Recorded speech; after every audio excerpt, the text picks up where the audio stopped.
The following is a conversation with Alex Garland, writer and director of many imaginative and philosophical films, from the dreamlike exploration of human self-destruction in the movie Annihilation to the deep questions of consciousness and intelligence raised in the movie Ex Machina, which to me is one of the greatest movies on artificial intelligence ever made.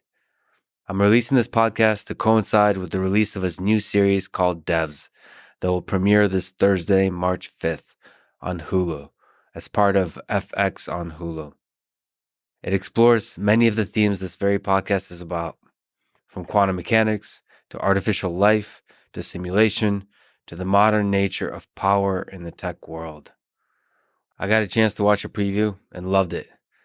The acting is great. Nick Offerman especially is incredible in it. The cinematography is beautiful, and the philosophical and scientific ideas explored are profound.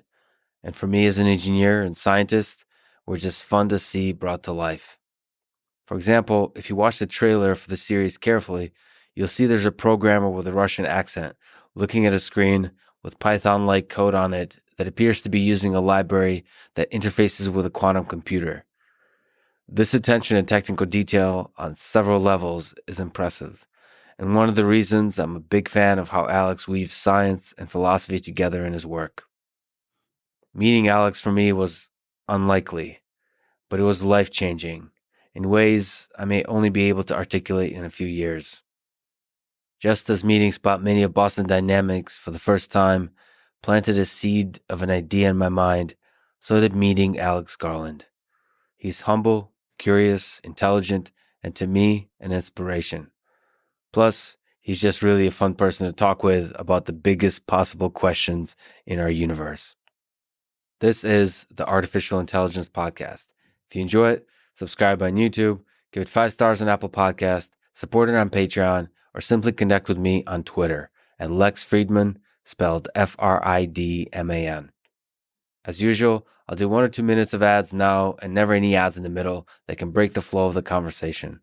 I hope that works for you and doesn't hurt the listening experience. This show is presented by Cash App, the #1 finance app in the App Store. When you get it, use code LEXPODCAST. Cash App lets you send money to friends, buy Bitcoin, and invest in the stock market with as little as $1. Since Cash App allows you to buy Bitcoin, let me mention that cryptocurrency in the context of the history of money is fascinating. I recommend A Cent of Money as a great book on this history. Debits and credits on ledgers started 30,000 years ago. The US dollar was created about 200 years ago. And Bitcoin, the first decentralized cryptocurrency, was released just over 10 years ago. So given that history, cryptocurrency is still very much in its early days of development, but it still is aiming to, and just might, redefine the nature of money. So again, if you get Cash App from the App Store or Google Play and use code LEXPODCAST, you'll get $10, and Cash App will also donate $10 to FIRST, one of my favorite organizations that is helping advance robotics and STEM education for young people around the world. And now, here's my conversation with Alex Garland.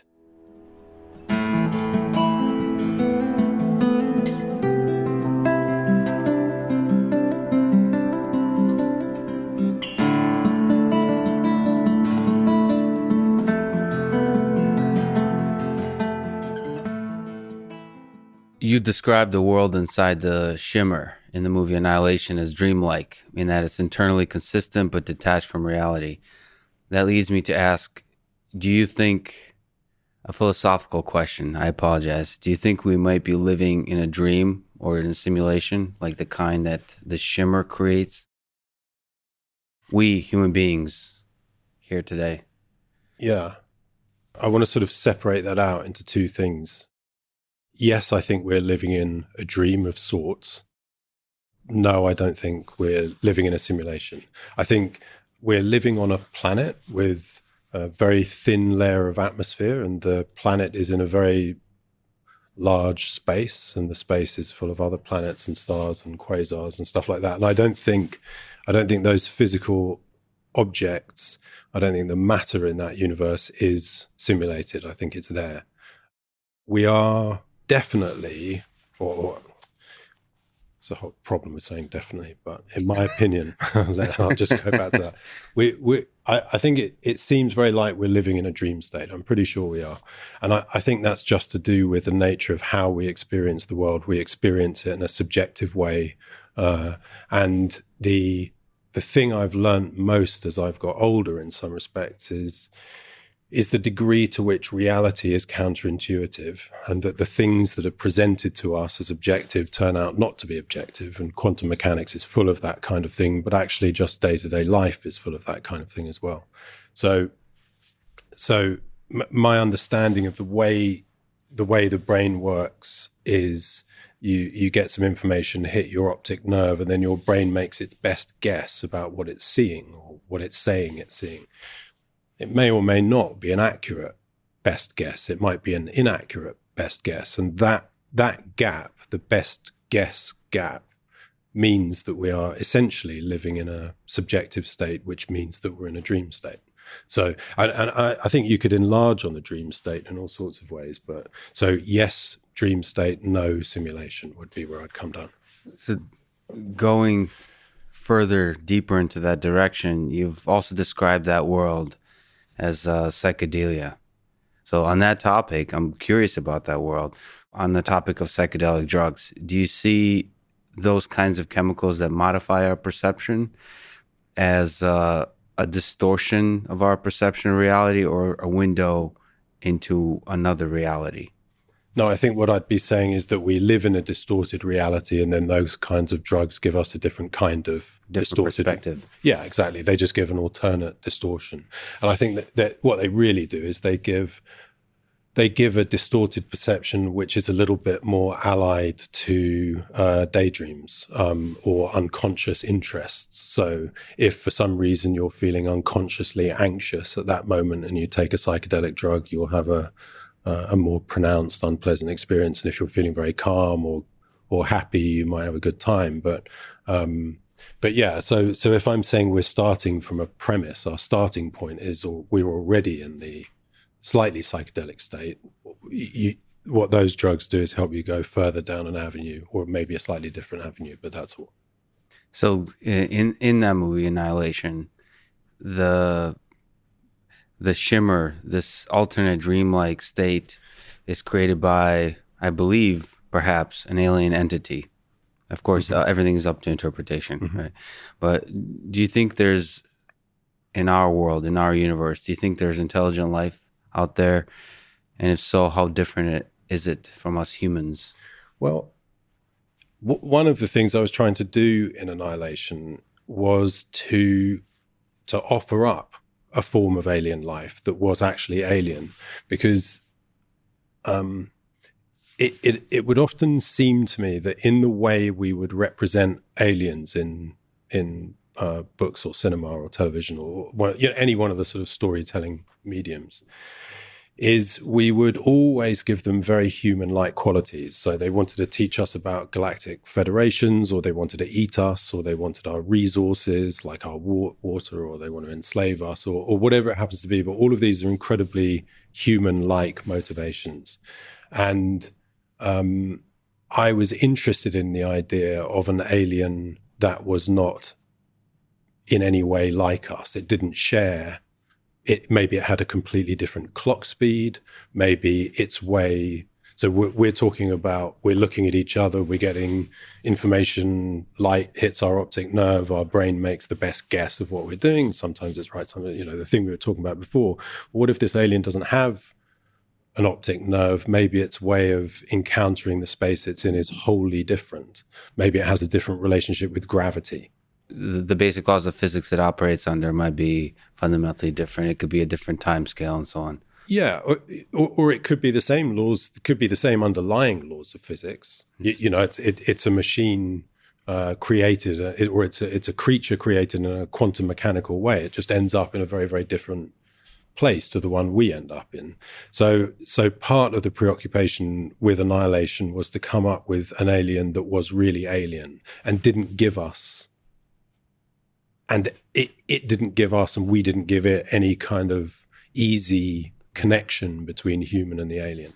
Because I think it was to do with the idea that you could have an alien that landed on this planet that wouldn't even know we were here. And we might only glancingly know it was here. There'd just be this strange point where the Venn diagrams connected, where we could sense each other or something like that. So in the movie, first of all, incredibly original view of what an alien life would be. And it's in that sense, it's a huge success. Let's go inside your imagination. Did that alien entity know anything about humans when it landed? No. So the idea is you're basically an alien life is trying to reach out to anything that might be able to hear its mechanism of communication. Or was it just basically their biologist exploring different kinds of stuff but you see, but this is the interesting thing is, as soon as you say they're biologists, right, you've done the thing of attributing human type motivations to it. I was trying to free myself from anything like that. So all sorts of questions you might answer about this notional alien, I wouldn't be able to answer because I don't know what it was or how it worked, you know. I had some rough ideas, like it had a very, very, very slow clock speed.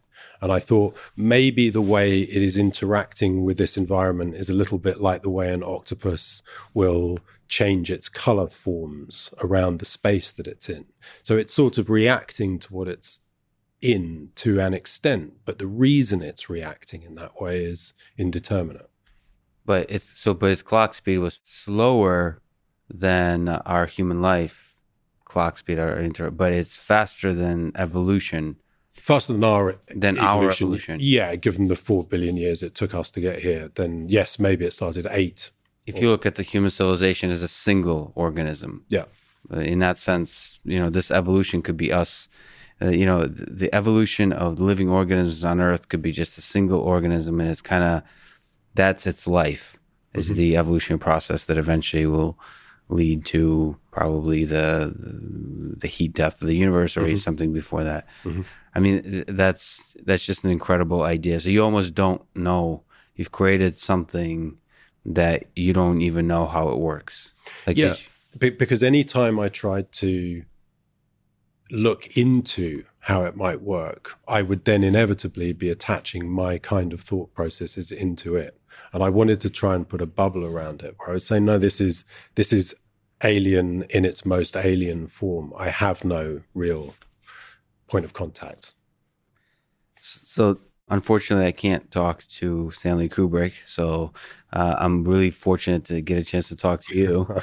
Do you, on this particular notion, I'd like to ask it in a bunch of different ways, and we'll explore it in different ways, but do you ever consider human imagination, your imagination, as a window into a possible future, and that what you're doing, you're putting that imagination on paper as a writer and then on screen as a director, and that plants the seeds in the minds of millions of future and current scientists. And so your imagination, you putting it down, actually makes it as a reality. So it's almost like a first step of the scientific method. Like you imagining what's possible in your new series with Ex Machina is actually inspiring, thousands of 12-year-olds, millions of scientists, and actually creating the future you've imagined? Well, all I could say is that from my point of view, it's almost exactly the reverse, because I see that pretty much everything I do is a reaction to what scientists are doing. I'm an interested layperson, right. And I feel, this individual, I feel that the most interesting area that humans are involved in is science. I think art is very, very interesting, but the most interesting is science.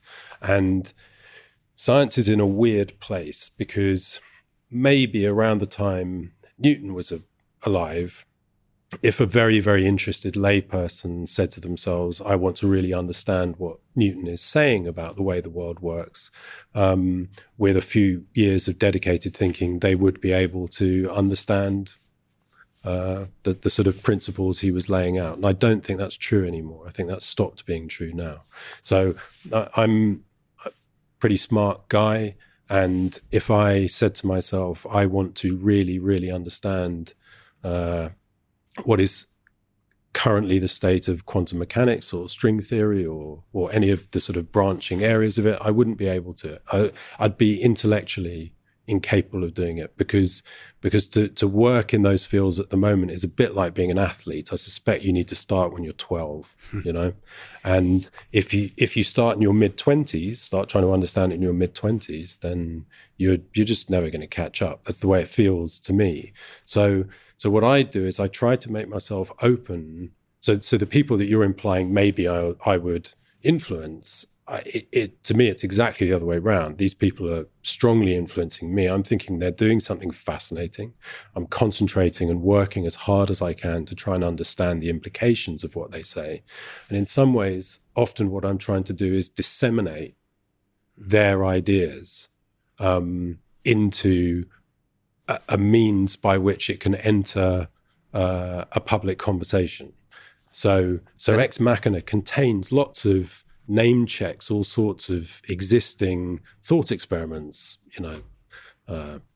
shadows on, Plato's cave and Mary in the black and white room, and all sorts of different long-standing thought processes about sentience or consciousness or subjectivity or gender or whatever it happens to be. And then I'm trying to marshal that into a narrative to say, look, this stuff is interesting and it's also relevant. And this is my best shot at it. So I'm the one being influenced in my construction. That's fascinating. Of course, you would say that because you're not even aware of your own. That's probably what Kubrick would say too, right? Is in describing why HAL 9000 is created the way HAL 9000 is created, is you're just studying but the reality when the specifics of the knowledge passes through your imagination, I would argue that you're incorrect in thinking that you're just disseminating knowledge, that the very act of your imagination consuming that science, it creates something, it creates the next step, potentially creates the next step. I certainly think that's true with 2001: A Space Odyssey. I think at its best, if it fails, it's true of that. Yeah, it's true of that, definitely.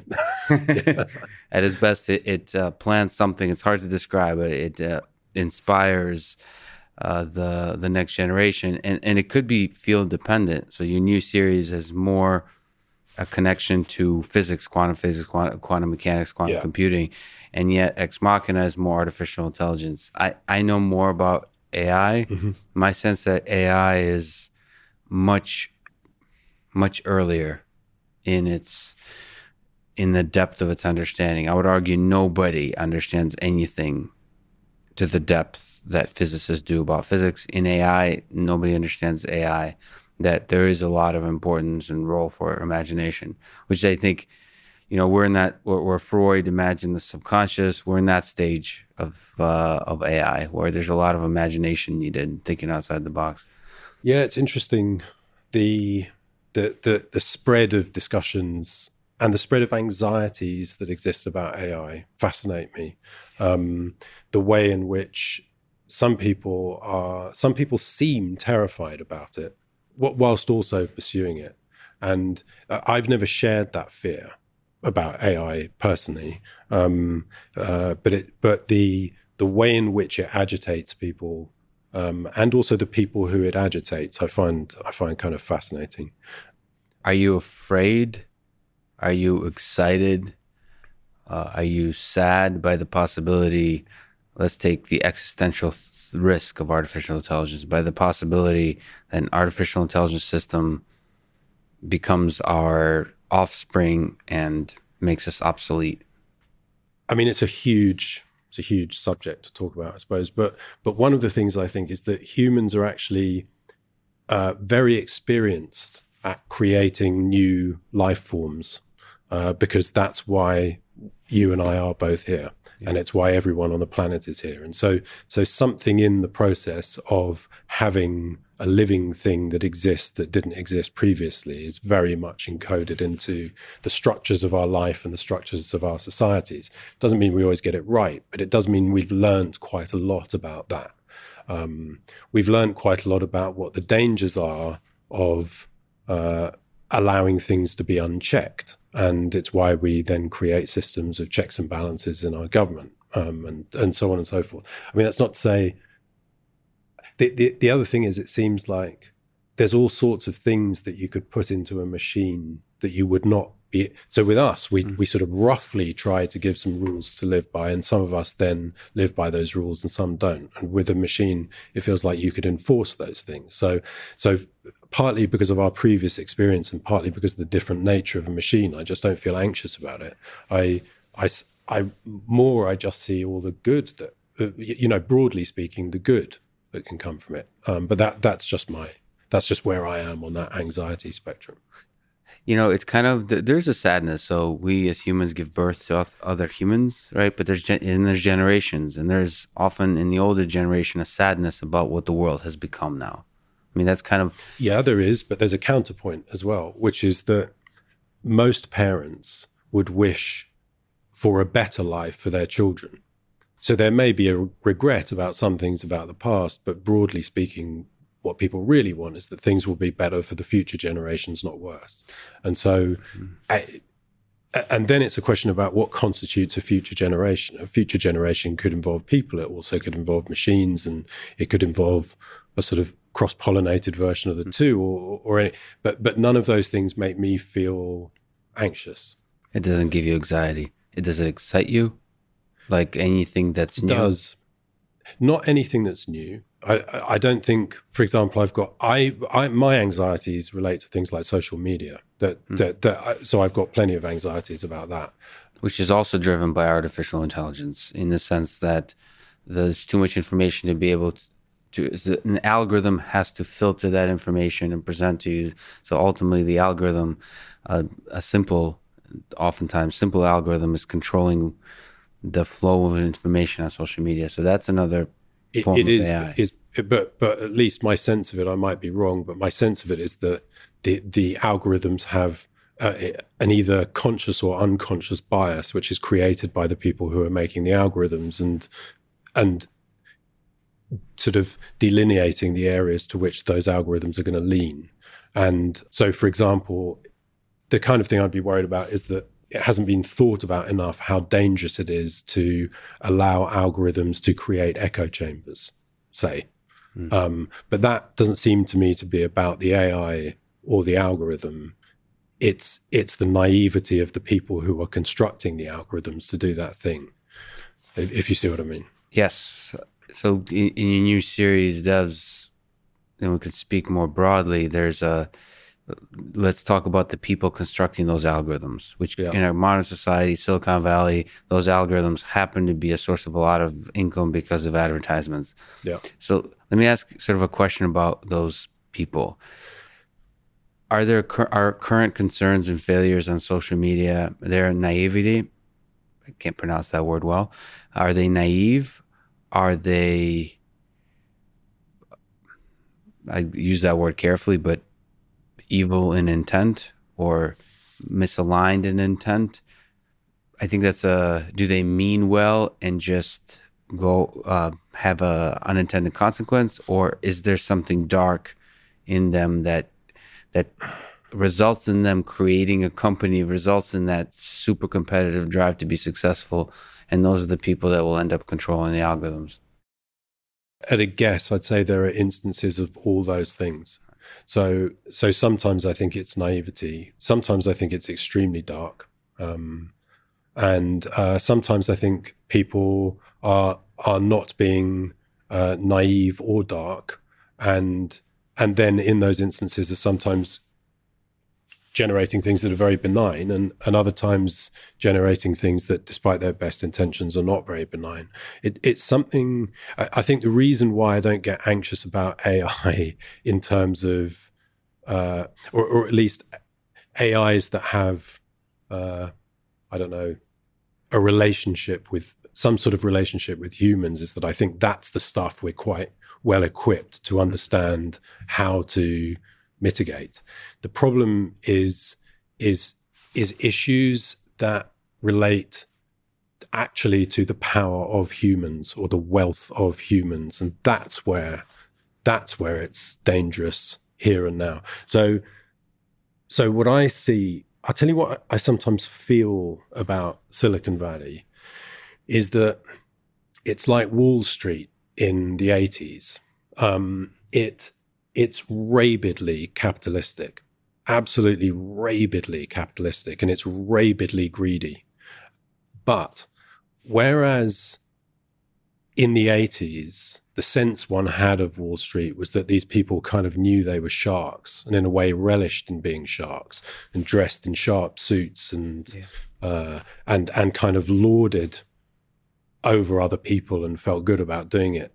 Silicon Valley has managed to hide its voracious Wall Street-like capitalism behind hipster T-shirts and, cool cafes in the place where they set up there. And so that obfuscates what's really going on. And what's really going on is the absolute voracious pursuit of money and power.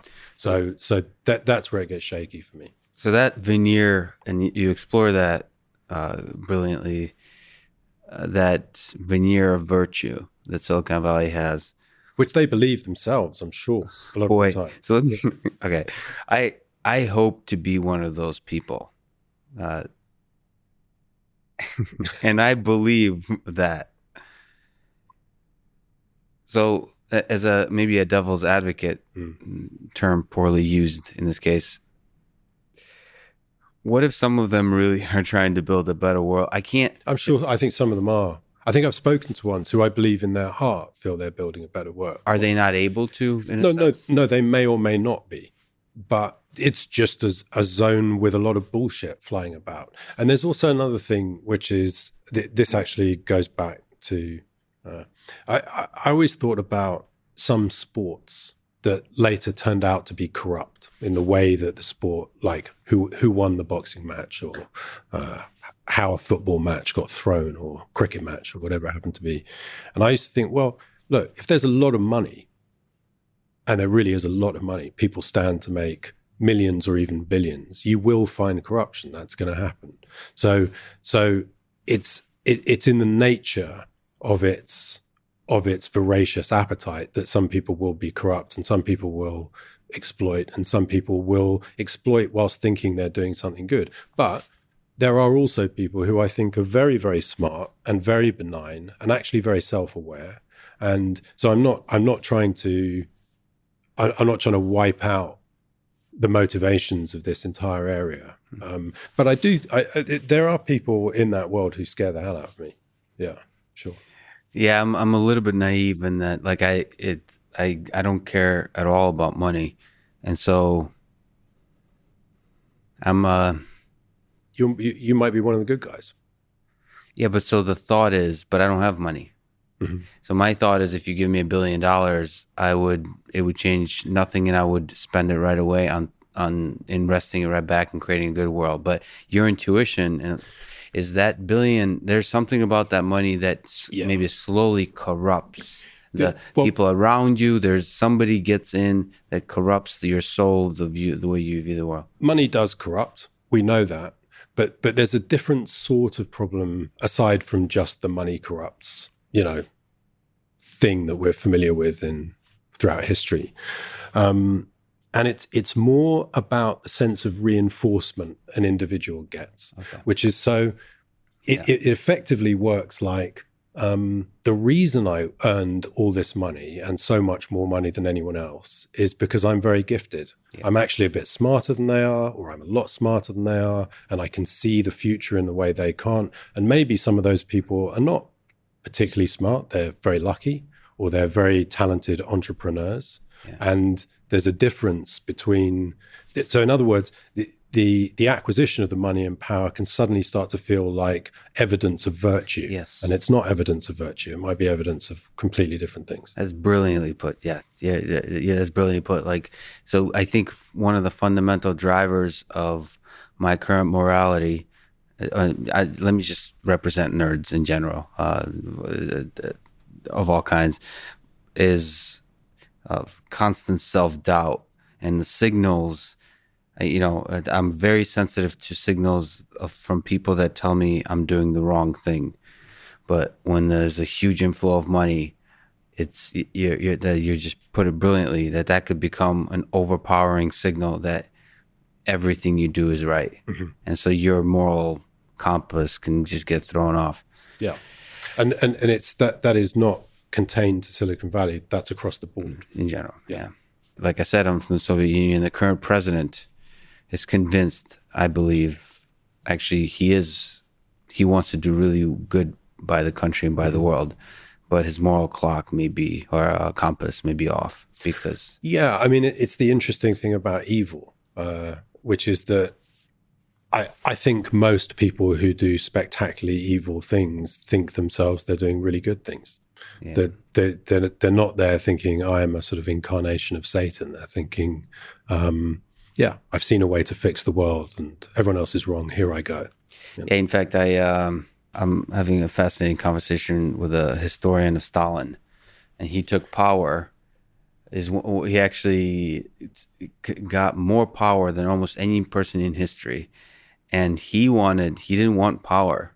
He truly, and this is what people don't realize, he truly believed that communism will make for a better world. Absolutely. And he wanted power. He wanted to destroy the competition to make sure that we actually make communism work in the Soviet Union and then spread it across the world. He was trying to do good.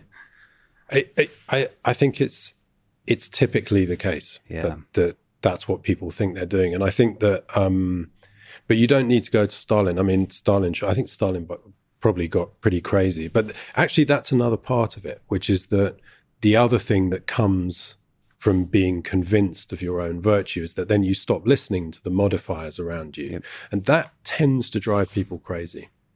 It's other people that keep us sane. And if you stop listening to them, I think you go a bit mad. And that also happens. That's funny. Disagreement keeps us sane.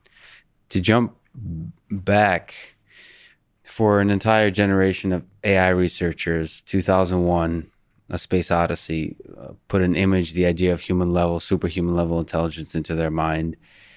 Do you ever, sort of jumping back to Ex Machina and talk a little bit about that, do you ever consider the audience of people who build the systems, the roboticists, the scientists that build the systems based on the stories you create? Which I would argue, I mean, there's literally most of the top researchers, about 40, 50 years old and plus, that's their favorite movie, 2001: Space Odyssey. And it really is in their work. Mm-hmm. Their idea of what ethics is, of what is the target, the hope, the dangers of AI is that movie. Yeah. Right? Do you ever consider the impact on those researchers when you create the work you do? Certainly not with Ex Machina in relation to 2001, because I'm not sure. I mean, I'd be pleased if there was, but I'm not sure. In a way, there isn't a fundamental discussion of issues to do with AI that isn't already and better dealt with by 2001. 2001 does a very, very good account of the way in which an AI might think, and also potential issues with the way the AI might think, and also then a separate question about whether the AI is malevolent or benevolent. And 2001 does it's a slightly odd thing to be making a film when you know there's a pre-existing film which has done a really superb job.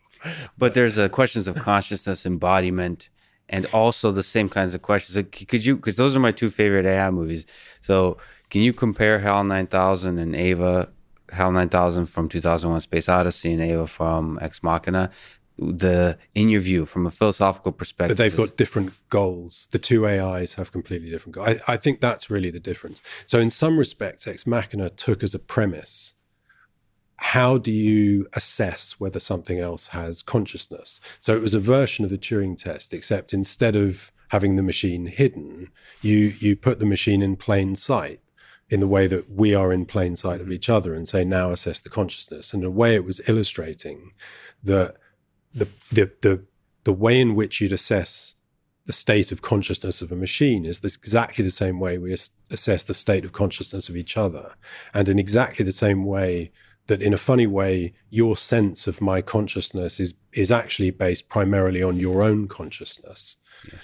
That is also then true with the machine. And so it was actually about how much of the sense of consciousness is a projection rather than something that consciousness is actually containing. And hence Plato's cave. I mean, this, you really explored, you could argue that how sort of Space Odyssey explores idea of the Turing test for intelligence. Well, not test, there's no test, but it's more focused on intelligence.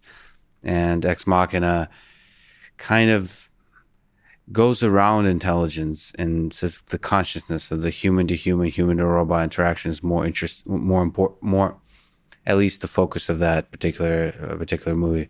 Yeah, it's about the interior state and what constitutes the interior state and how do we know it's there. And actually, in that respect, Ex Machina is as much about consciousness in general as it is to do specifically with machine consciousness. Yes. And it's also interesting, you know that thing you started asking about, the dream state, and I was saying, well, I think we're all in a dream state because we're all in a subjective state. Yeah. One of the things that I became aware of with Ex Machina is that the way in which people reacted to the film was very based on what they took into the film. So many people thought Ex Machina was the tale of a sort of evil robot who murders two men and escapes, and she has no empathy, for example, because she's a machine. Whereas I felt, no, she was a conscious being with a consciousness different from mine, but so what, imprisoned and made a bunch of value judgments about how to get out of that box. And there's a moment which it sort of slightly bugs me, but nobody ever has noticed it, and it's years after, so I might as well say it now, which is that after Ava has escaped, she crosses a room, and as she's crossing a room, this is just before she leaves the building, she looks over her shoulder and she smiles. And I thought, after all the conversation about tests, in a way, the best indication you could have of the interior state of someone is if they are not being observed and they smile about something, where they're smiling for themselves. And that, to me, was evidence of Ava's true sentience, whatever that sentience was. Oh, that's really interesting. We don't get to observe Ava much, or something like a smile in any context except through interaction, trying to convince others that she's conscious. That's beautiful. Yeah. Exactly, yeah.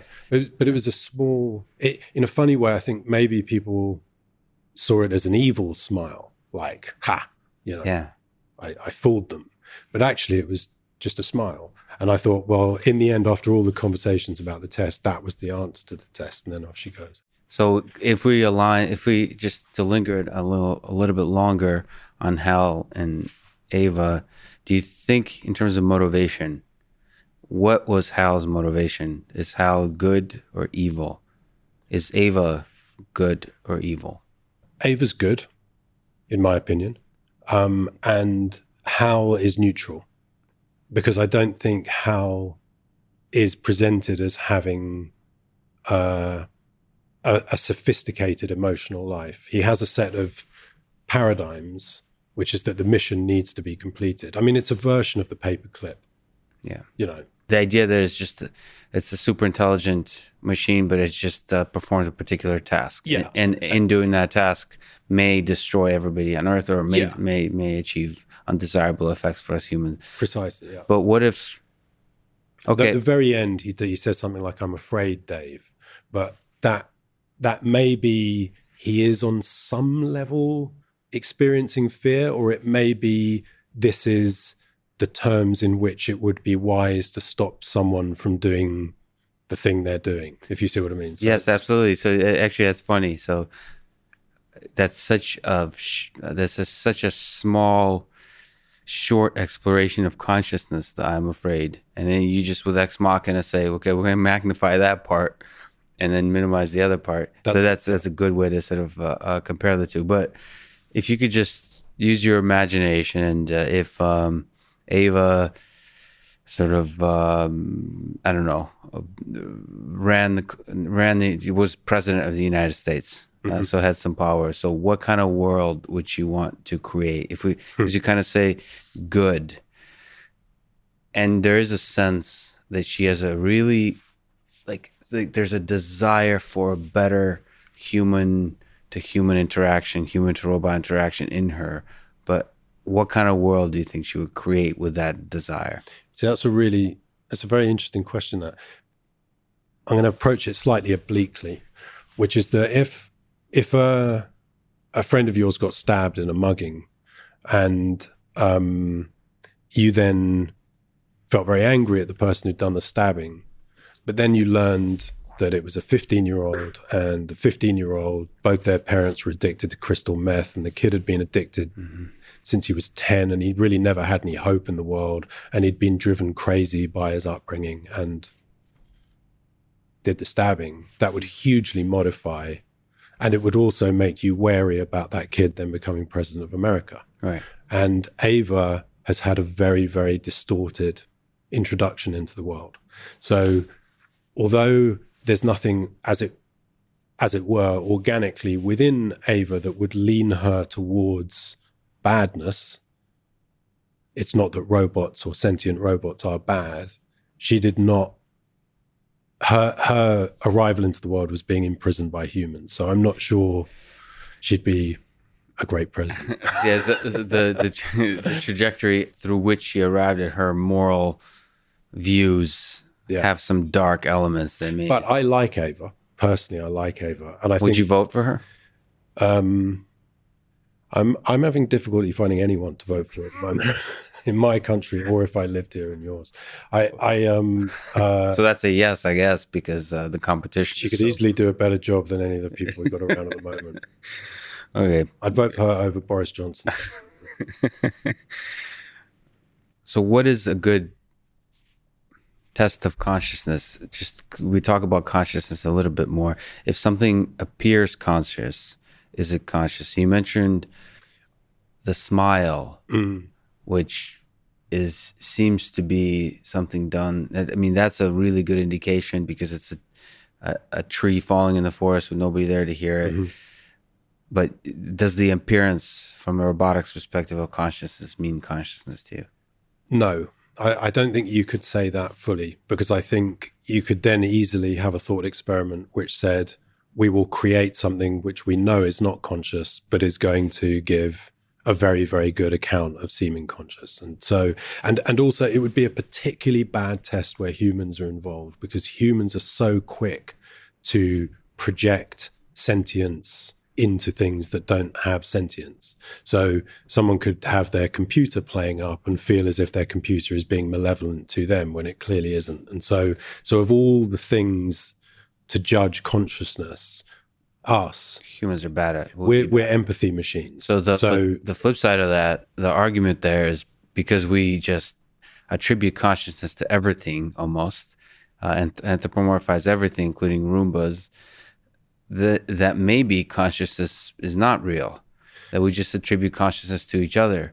So you have a sense that there is something really special going on in our mind that makes us unique and gives us this subjective experience. There's something very interesting going on in our minds. I'm slightly worried about the word special because it it nudges towards metaphysics and maybe even magic. In some ways, something magic-like, which I don't think is there at all. I mean, if you think about, so there's an idea called panpsychism that says consciousness is in everything. Yeah, I don't buy that. Yeah, so the idea that there is a thing that it would be like to be the sun. Yes. I don't buy that. I think that consciousness is a thing. My sort of broad modification is that usually the more I find out about things, the more illusory our instinct is, and is leading us into a different direction about what that thing actually is. That happens, it seems to me, in modern science, that happens a hell of a lot. Whether it's to do with how big or small things are. So my sense is that consciousness is a thing, but it isn't quite the thing or maybe very different from the thing that we instinctively think it is. So it's there, it's very interesting, but we may be in sort of quite fundamentally misunderstanding it for reasons that are based on intuition. So I have to ask, this is kind of an interesting question. The Ex Machina, for many people, including myself, is one of the greatest AI films ever made. Well, it's number 2 for me. Thanks. Yeah, it's definitely not number 1. If it was number 1, I'd really have to. Well, anyway, yeah. Whenever you grow up with something, right? Whenever you grow up with something, it's sure. it's in the blood. But there's one of the things that people bring up. You can't please everyone, including myself. This is what I first reacted to the film, is the idea of the lone genius. This is the criticism that people say, sort of, me as an AI researcher, I'm trying to create what Nathan is trying to do. So there's a brilliant series called Chernobyl. Yes, it's fantastic. Absolutely spectacular. I mean, they got so many things brilliantly right. Mm-hmm. But one of the things, again, the criticism there, they conflated lots of people into one character that represents all nuclear scientists, Ilana Komiak. It's a composite character that presents all the scientists. Yeah. Is this the way you were thinking about that, or is it just simplifies the storytelling? How do you think about the lone genius? Well, I'd say this. The series I'm doing at the moment is a critique in part of the lone genius concept. So yes, I'm sort of oppositional and either agnostic or atheistic about that as a concept. I mean, not entirely, whether lone is the right word, broadly isolated, but Newton clearly exists in a sort of bubble of himself in some respects. So does Shakespeare. So do you think we would have an iPhone without Steve Jobs? I mean, how much contribution from a Steve genius? Jobs clearly isn't a lone genius because there's too many other people in the sort of superstructure around him who are absolutely fundamental to that journey. But you're saying Newton, but that's a scientific. So there's an engineering element to building Ava. But just to say, what Ex Machina is really, it's a thought experiment. Yeah. I mean, so it's a construction of putting 4 people in a house. Mm-hmm. Nothing about Ex Machina adds up in all sorts of ways, in as much as that who built the machine parts? Did the people building the machine parts know what they were creating, and how did they get there? And it's a thought experiment. It doesn't stand up to scrutiny of that sort. I don't think it's actually that interesting of a question, but it's brought up so often that I had to ask it, because that's exactly how I felt after a while. There's something about. There was almost a defense. Like, I watched your movie the first time, at least for the first little while, in a defensive way. Like, how dare this person try to step into the AI space and try to beat Kubrick? That's the way I was thinking. Like, because it comes off as a movie that really is going after the deep fundamental questions about AI. So there's a kind of a nerds do this, I guess, automatically searching for the flaws. And I do exactly the same.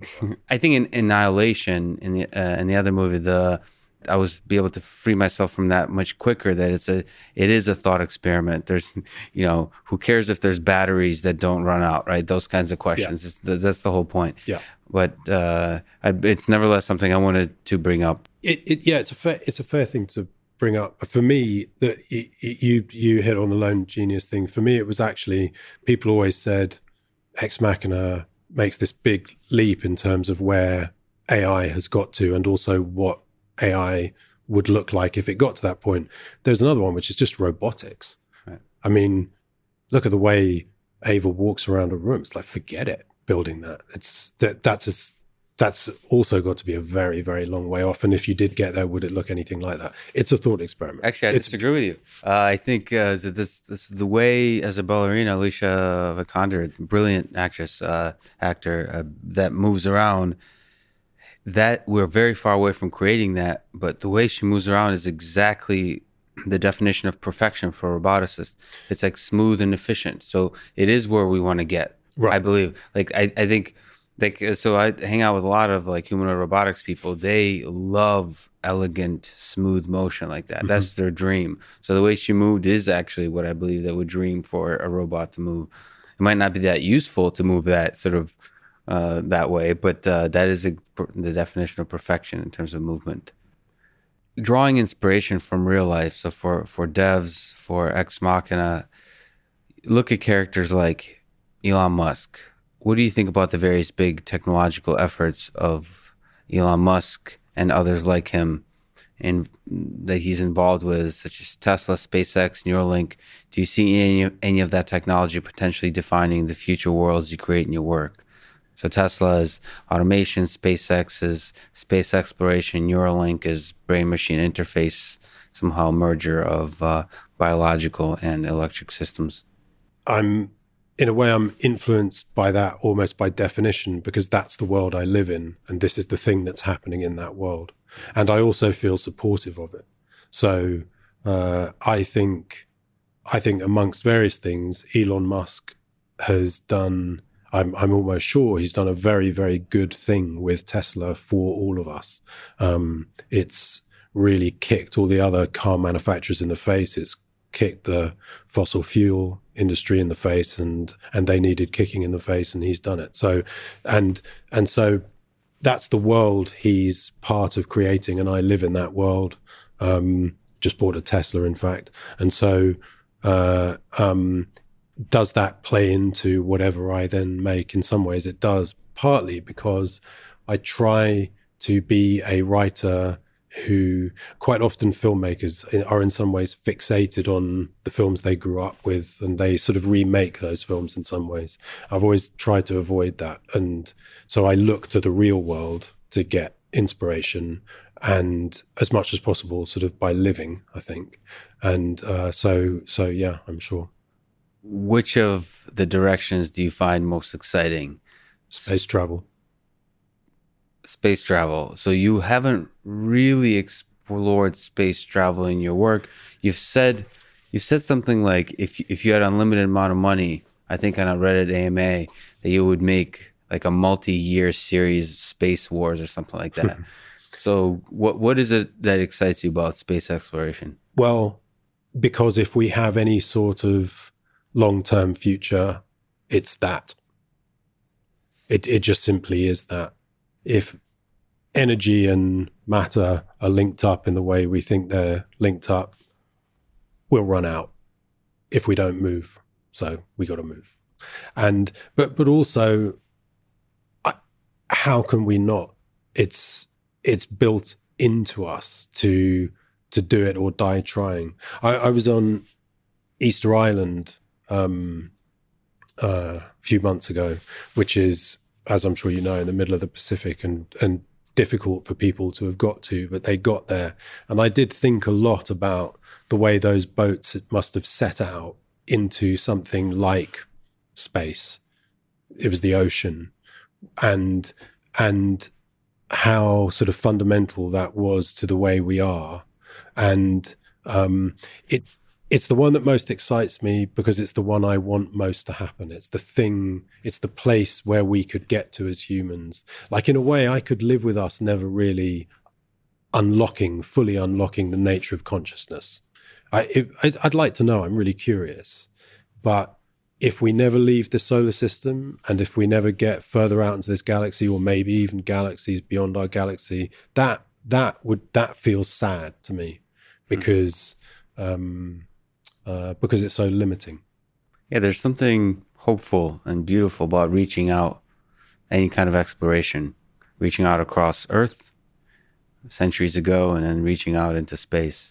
So what do you think about colonization of Mars? So going to Mars, does that excite you, the idea of a human being stepping foot on Mars? It does. It absolutely does. But in terms of what would really excite me, it would be leaving the solar system. In as much as that, I think we already know quite a lot about Mars. But yes, listen, if it happened, that would be, I hope I see it in my lifetime. I really hope I see it in my lifetime. So it would be a wonderful thing. Without giving anything away, but the series begins with the use of quantum computers.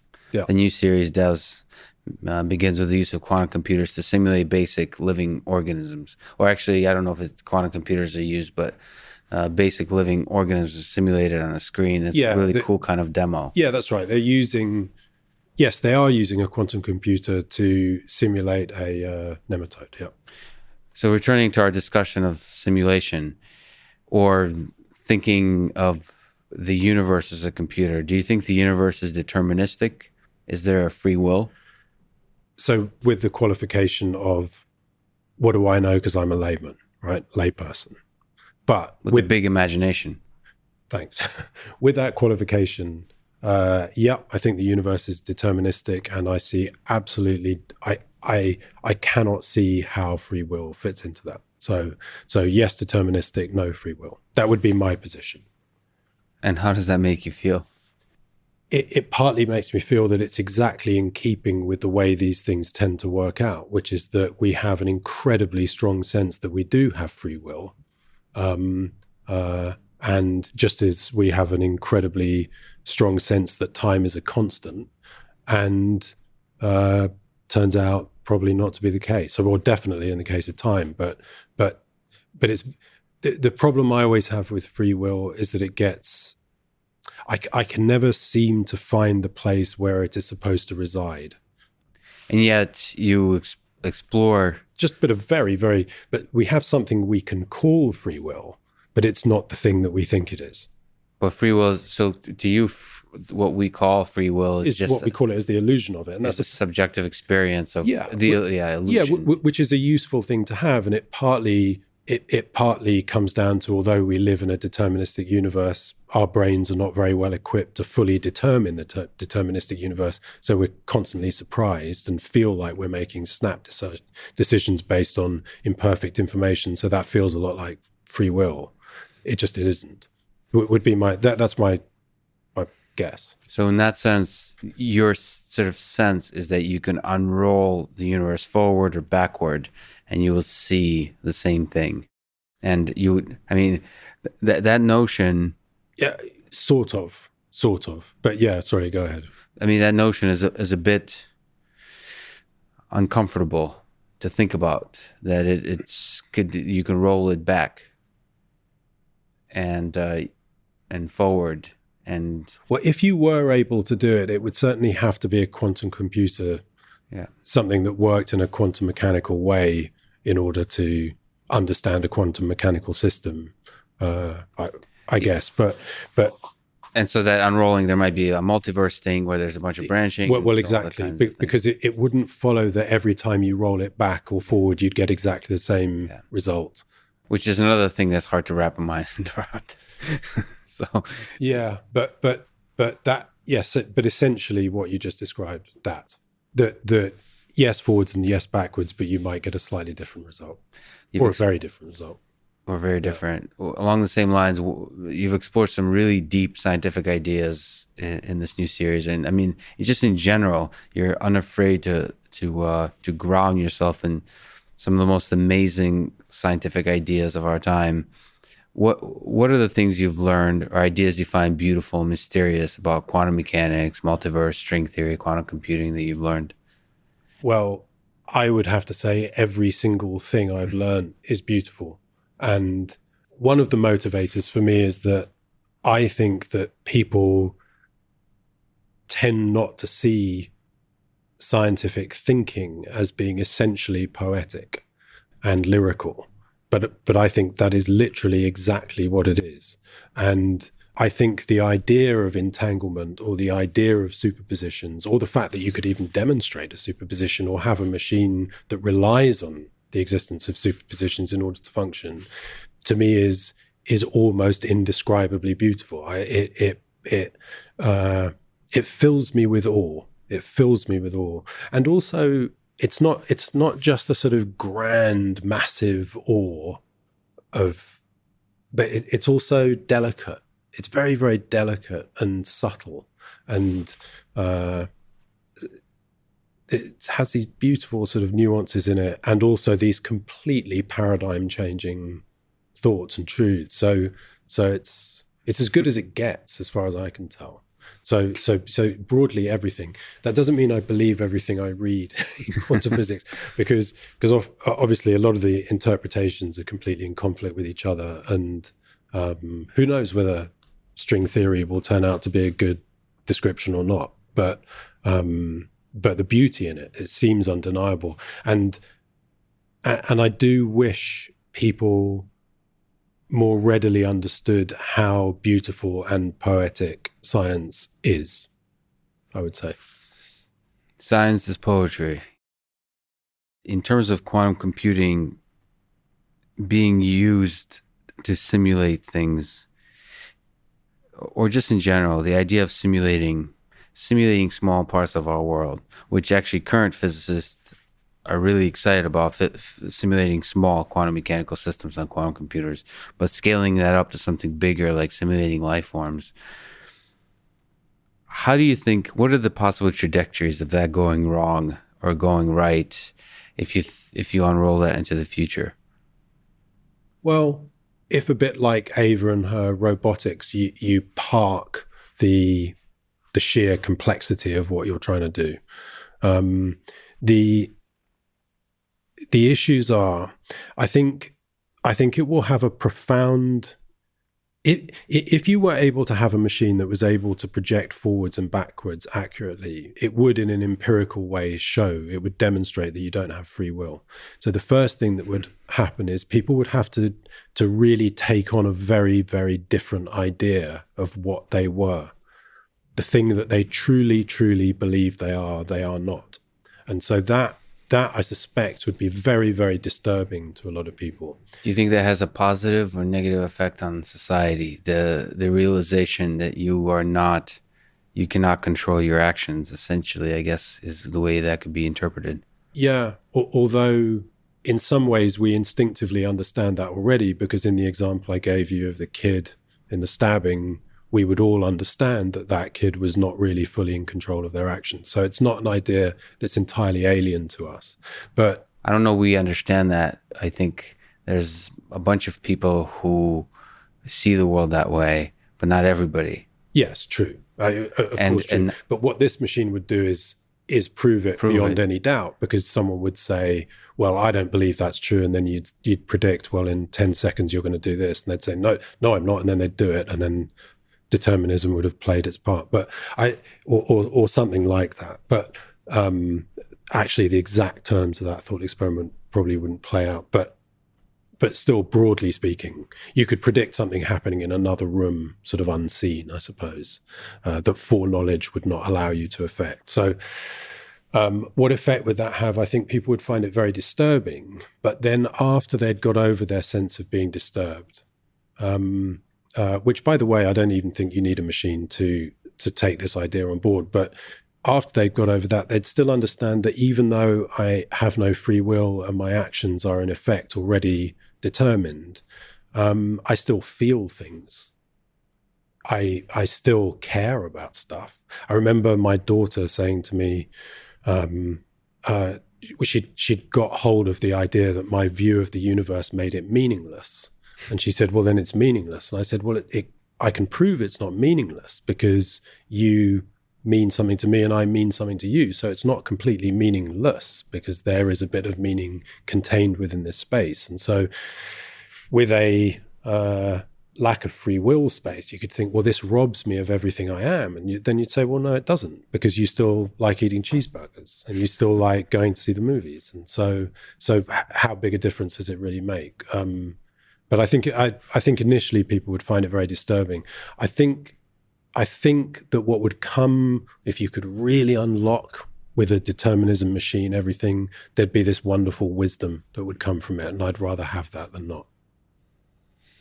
So that's a really good example of a technology revealing to us humans something fundamental about our world, about our society. So it's almost, this creation is helping us understand ourselves.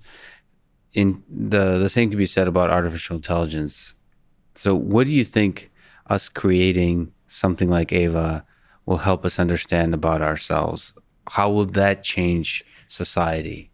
Well, I would hope it would teach us some humility. Humans are very big on exceptionalism, you know? America is constantly proclaiming itself to be the greatest nation on earth, which it may feel like that if you're an American, but it may not feel like that if you're from Finland, because there's all sorts of things you dearly love about Finland. And exceptionalism is usually bullshit. Probably not always. If we both sat here, we could find a good example of something that isn't, but as a rule of thumb. And what it would do is it would teach us some humility and about, actually often that's what science does in a funny way. It makes us more and more interesting, but it makes us a smaller and smaller part of the thing that's interesting. And I don't mind that humility at all. I don't think it's a bad thing. Our excesses don't tend to come from humility. No, our excesses come from the opposite, megalomania and stuff. We tend to think of consciousness as having some form of exceptionalism attached to it. I suspect if we ever unravel it, it will turn out to be less than we thought, in a way. And perhaps your very own exceptionalist assertion earlier on in our conversation that consciousness is something belongs to us humans, or not humans, but living organisms. Maybe you will one day find out that consciousness is in everything. And that will humble you. If that was true, it would certainly humble me. Although maybe, I don't know. I don't know what effect that would have. I sort of, my understanding of that principle is along the lines of, say, that an electron has a preferred state, or it may or may not pass through a bit of glass. It may reflect off, or it may go through, or something like that. And so that feels as if a choice has been made. And but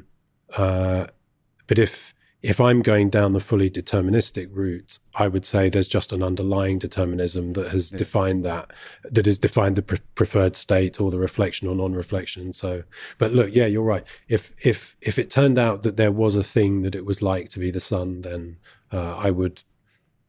I'd be amazed and humbled, and I'd be happy to be both. That sounds pretty cool. And you'll say the same thing as you said to your daughter, but it's nevertheless feels something like to be me, and that's pretty damn good. Yeah. So Kubrick created many masterpieces, including The Shining, Doctor Strangelove, Clockwork Orange. But to me, he will be remembered, I think, to many 100 years from now for 2001: A Space Odyssey. Mm-hmm. I would say that's his greatest film. I agree. You are incredibly humble. I've listened to a bunch of your interviews, and I really appreciate that. You're humble in your creative efforts in your work. But if I were to force you at gunpoint... Do you have a gun? You don't know that. The mystery is to imagine 100 years out into the future. What will Alex Garland be remembered for, from something you've created already, or you may feel somewhere deep inside you may still create? Well, okay. Well, I'll take the question in the spirit it was asked, but very generous. Gunpoint. Yeah. What I try to do, so therefore what I hope, if I'm remembered, what I might be remembered for is as someone who participates in a conversation. And I think that often what happens is people don't participate in conversations. They make proclamations, they make statements, and people can either react against the statement or can fall in line behind it. And I don't like that. So I want to be part of a conversation. I take as a sort of basic principle, I think I take lots of my cues from science, but one of the best ones, it seems to me, is that when a scientist has something proved wrong that they previously believed in, they then have to abandon that position. So I'd like to be someone who is allied to that sort of thinking. So part of an exchange of ideas. And the exchange of ideas for me is something like, people in your world show me things about how the world works. And then I say, this is how I feel about what you've told me. And then other people can react to that. And it's not to say this is how the world is. It's just to say it is interesting to think about the world in this way. And the conversation is one of the things I'm really hopeful about in your work. The conversation you're having is with the viewer, in the sense that You are bringing back, you and several others, but you very much so, sort of intellectual depth to cinema, to now series, sort of allowing film to be something that, yeah, sparks a conversation, is a conversation, lets people think, allows them to think. But also, it's very important for me that if that conversation is going to be a good conversation, what that must involve is that someone like you, who understands AI and I imagine understands a lot about quantum mechanics, if they then watch the narrative, feels, yes, this is a fair account. So it is a worthy addition to the conversation. That for me is hugely important. I'm not interested in getting that stuff wrong. I'm only interested in trying to get it right. Alex, it was truly an honor to talk to you. I really appreciate it. I really enjoy it. Thank you so much. Thank you. Thanks, man. Thanks for listening to this conversation with Alex Garland, and thank you to our presenting sponsor, Cash App. Download it, use code LEX Podcast. You'll get $10, and $10 will go to FIRST, an organization that inspires and educates young minds to become science and technology innovators of tomorrow. If you enjoy this podcast, subscribe on YouTube, give it 5 stars on Apple Podcast, support it on Patreon, or simply connect with me on Twitter at Lex Friedman. And now, let me leave you with a question from Ava, the central artificial intelligence character in the movie Ex Machina, that she asked during her Turing test. What will happen to me if I fail your test? Thank you for listening, and hope to see you next time.